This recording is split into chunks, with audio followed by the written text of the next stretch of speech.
മകം, പൂരം, ഉത്രം. ഉത്രത്തിൻ്റെ അവസാനത്തെ കാൽഭാഗവും കൂടി ചേരുന്ന ചിങ്ങക്കൂറുകാർക്ക് ഇപ്പോൾ ചാരവശാൽ 11-ൽ സഞ്ചരിച്ചുകൊണ്ടിരിക്കുന്ന ഗുരുവും അതുപോലെ തന്നെ അഷ്ടമത്തിൽ സഞ്ചരിച്ചുകൊണ്ടിരിക്കുന്ന ശനിയും ആ ശനിയുടെ ഇതര ഭാഗത്തായിട്ട് മറ്റ് ഗ്രഹങ്ങൾ സഞ്ചരിച്ചുകൊണ്ടിരിക്കുന്നതും കണക്കിലെടുത്തുകൊണ്ട് ചില ദിവസങ്ങൾ ചിങ്ങക്കൂറുകാർക്ക് പ്രത്യേകതരം ഗുണാനുഭവങ്ങൾ വരുന്ന ഒരു രീതിയാണ് ഇവിടെ പറഞ്ഞു വരുന്നത്. ആ പറഞ്ഞു വരുന്ന രീതിക്കനുസരിച്ച് ഈ മകം, പൂരം, ഉത്രം എന്ന നക്ഷത്രക്കാർക്ക് വളരെ അനുകൂലപരമായിട്ടുള്ളൊരു നക്ഷത്രമാണ് 11, 12, 13, 14 എന്നീ ദിവസങ്ങളിൽ നിങ്ങൾ ആഗ്രഹപ്പെട്ടിരിക്കുന്നതായിട്ടുള്ള ഓരോരോ അനുഭവങ്ങളും തൊഴിലിൽ പുരോഗതിയും തൊഴിലിൽ എടുത്തിരിക്കുന്ന അവ പൂർത്തീകരിക്കുന്നതിലുള്ള വ്യഗ്രത മൂലം അതിൻ്റേതായിട്ട് ഇഷ്ടഭാവത്തിൽ ചെയ്തു കൊടുക്കുന്നത് മൂലം കസ്റ്റമർ കൂടുതൽ തെളിഞ്ഞു വരുവാനുള്ള സമയം ഈ തീയതികളിൽ വന്ന് അനുഭവപ്പെടും എന്നുള്ളതാണ് പറയുന്നത്. അതുകൂടാതെ തന്നെ നമ്മളെ തേടി വരുന്ന കസ്റ്റമറുകൾ ഇഷ്ടം പോലെ ഉണ്ടാവും. ധനഭാഗ്യത്തിന് യോഗമുണ്ട്. ഈ നക്ഷത്രക്കാർ എത്രത്തോളം അധ്വാനിക്കുമോ, എത്രത്തോളം കഷ്ടപ്പെടുന്നുവോ, കുടുംബത്തിന് വേണ്ടിയും സന്താനങ്ങൾക്ക് വേണ്ടിയും ഐശ്വര്യത്തിന് വേണ്ടിയും അഭിവൃദ്ധിക്ക് വേണ്ടിയും ചെയ്യുന്ന ഓരോരോ കർമ്മങ്ങളും അവർക്ക് അനുഭവത്തിൽ വരുവാനുള്ള ദിവസങ്ങളാണ് ഈ പറയുന്നത്. ഈ ദിവസങ്ങളിൽ വളരെ ശുഭവാർത്തകൾ കിട്ടുവാനുള്ള സാധ്യതകൾ കൂടുതലായി കാണുന്നുണ്ട്. പ്രത്യേകിച്ച് പറയുകയാണെങ്കിൽ ശുഭവാർത്തകൾ വച്ചു വന്നാൽ നമ്മൾ പ്രതീക്ഷിച്ചു കൊണ്ടിരിക്കുന്ന ഓരോരോ കാര്യങ്ങളും നമ്മളുടെ അടുത്തെത്തി എന്ന് വിചാരിച്ചു വേണം പ്രവർത്തിക്കണമെങ്കിൽ. പ്രവർത്തിക്കണം വെച്ച് പറഞ്ഞാൽ അവിചാരിതപരമായിട്ടായിരിക്കും വരുന്നത്.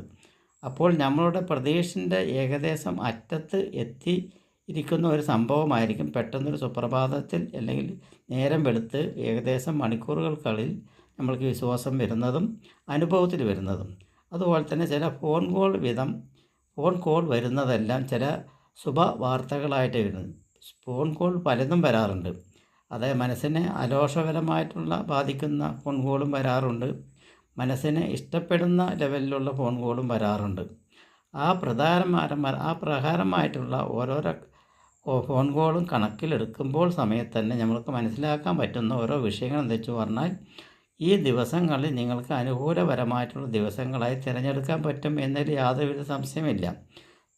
പുതിയ തൊഴിൽ അന്വേഷിക്കുന്നവർക്കാണെങ്കിൽ അത് തുറക്കപ്പെടുകയും പുതിയ വ്യവസായങ്ങൾക്കായിട്ട് അതിനു വേണ്ടി ഓടിച്ചാടി നടന്നുകൊണ്ടിരിക്കുന്നവർക്ക് അത് സുലഭമായിട്ട് എളുപ്പത്തിൽ വരുവാനുള്ള സാധ്യതയും, അതുപോലെ ഗവൺമെൻറ് സംബന്ധമായിട്ടുള്ള ഏതെങ്കിലും വിഷയങ്ങളിൽ പെട്ട് അത് പൂർത്തീകരിക്കാതെ ഇരിക്കുന്ന ഓരോരോ വ്യക്തികൾക്കും അത് സഫലീകരിക്കുവാനുള്ള സമയങ്ങളും, ആർഭാടപരമായിട്ടുള്ള ചില അനുത്തമായിട്ടുള്ള പ്രവർത്തനങ്ങൾ മൂലം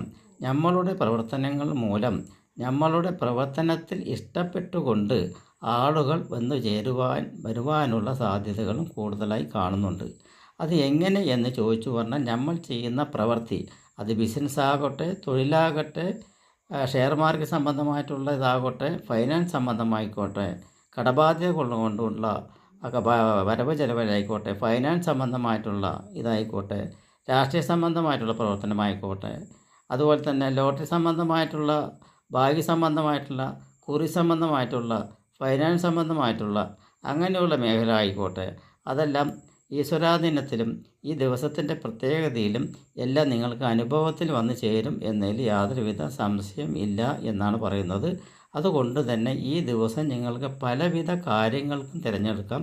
ഒരു ദൂരദേശ യാത്ര നിങ്ങൾ ഒരുപാട് ദിവസങ്ങളായി സങ്കല്പിച്ചിട്ടുണ്ടെങ്കിൽ ആ ദൂരദേശ യാത്ര ക്രമാതീതപരമായിട്ട് ഉപയോഗിക്കാൻ പറ്റുകയും ആ ദൂരദേശ യാത്രയുടെ അവസാനം നിങ്ങൾക്ക് ഇഷ്ടപ്പെട്ടതോ ഭാഗ്യമുള്ളതോ ആയിട്ടുള്ള അനുഭവങ്ങൾ വന്നു ചേരുവാനും മനസ്സിന് സുഖം തരുന്ന ഒരു അനുഭവം കൂടി ആയിരിക്കും എന്നതിൽ യാതൊരുവിധ സംശയമില്ലാത്ത കാര്യങ്ങളാണ്. അതുപോലെ തന്നെ വിവാഹാദി മംഗളങ്ങൾ അന്വേഷിച്ച് പോകുന്ന ഈ വ്യക്തികൾക്ക് 11ാം ഭാവത്തിൻ്റെ വ്യാഴത്തിൻ്റെ അനുഗ്രഹം കാരണം തന്നെ സന്താന ലബ്ധികൾ ഇല്ലാത്തവർക്ക് സന്താന ലബ്ധികൾ കിട്ടുവാനും ആ സന്താന ലബ്ധിയുടെ റിസൾട്ട് വന്ന് ആഹ്ലാദിക്കേണ്ട സമയം കൂടി ആകുന്നു എന്നും പറയുന്നുണ്ട്. അതുപോലെ തന്നെയാണ് നിങ്ങൾ ആലോചിച്ചു കൊണ്ടിരിക്കുന്ന ഓരോ വിഷയങ്ങളും നടപ്പിലാക്കി വരുന്നതിലും നിങ്ങൾക്ക് ഒരുപാട് മേൽക്കോയ്മകൾ വന്നു ചേരുവാനുള്ള സാധ്യതകൾ ഉണ്ട് എന്ന് തന്നെ പറയാം. ഉദാഹരണത്തിന് പുതിയൊരു ഭവനം വാങ്ങിച്ചു അല്ലെങ്കിൽ ഭൂമി വാങ്ങിച്ചു, അതിന് മേൽപ്പടി കൊണ്ട് ചെയ്യണം എന്ന് പറയുന്ന തീയതികളിൽ നിങ്ങൾക്ക് അതിൻ്റേതായിട്ടുള്ള ധനങ്ങൾ വന്നു ചേരുവാനുള്ള സാധ്യതകൾ കാണുന്നുണ്ട്. കുറി ചിട്ടികൾ അല്ലെങ്കിൽ ഭാഗ്യവശാൽ വന്ന ധനം വരുന്ന സാധ്യതകൾ, അതായത് ഏകദേശം 1 ലക്ഷമോ 2 ലക്ഷമോ 3 ലക്ഷമോ ഒക്കെ വരാനുള്ള സാധ്യത അവനവനനുസരിച്ച്.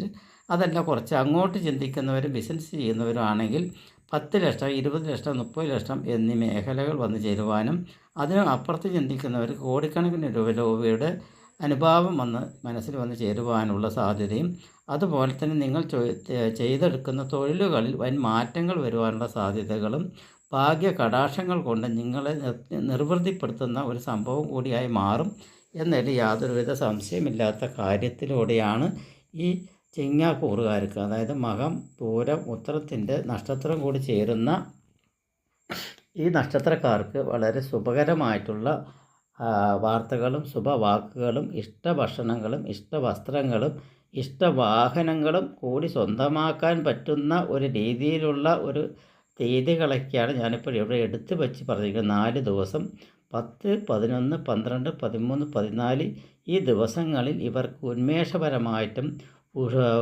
ഉഷാറുപരമായിട്ടും സന്താനങ്ങൾ കൊണ്ടും ഭാര്യയെ കൊണ്ടും എല്ലാം വളരെ ഉചിതപരമായിട്ടുള്ള ലെവലുകൾ കിട്ടുന്നതാണ്. നമസ്കാരം.